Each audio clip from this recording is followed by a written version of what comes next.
If you are in 10th class and you are facing problems in solving the numericals of chapter light, this video is for you.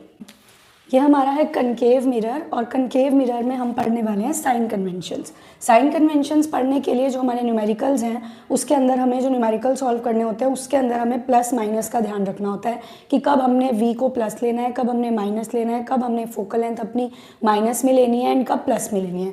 तो देखो, this is our concave mirror and this is X Y known as principal axis. Principal axis के ऊपर हमारे centre of curvature, focal length and pole होता है। The centre of mirror is पोल।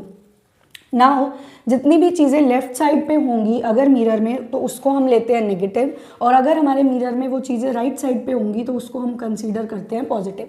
अब concave mirror में हमारा फोकस होता है लेफ़्ट साइड, मीन्स F से P तक का डिस्टेंस, फोकल लेंथ भी हमारी कहाँ होगी, लेफ्ट साइड। तो फोकल लेंथ हमेशा हमें क्या कंसीडर करनी है, क्या लेके चलनी है, नेगेटिव। U ऑब्जेक्ट हम हमेशा कनकेव मिरर में लेफ्ट साइड रखते हैं एंड E1 हम concave mirror, convex mirror, concave lens and convex lens चारों में ही ऑब्जेक्ट को लेफ्ट साइड रखते हैं, तो चारों में ही U हम लेंगे नेगेटिव।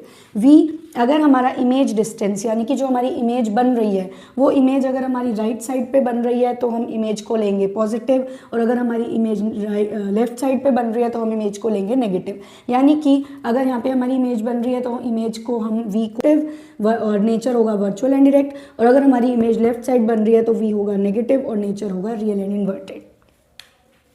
और अगर हमारी प्रिंसिपल एक्सिस के ऊपर इमेज बन रही है तो height will be positive and अगर नीचे इमेज बन रही है तो हाइट विल बी नेगेटिव। और एक चीज़ है M, लीनियर मैग्निफिकेशन। अगर हमारी V की वैल्यू पॉजिटिव है और इमेज वर्चुअल इरेक्ट है तो M भी पॉजिटिव, और अगर हमारी V की वैल्यू नेगेटिव है, इमेज रियल एंड इन्वर्टेड है तो M भी नेगेटिव।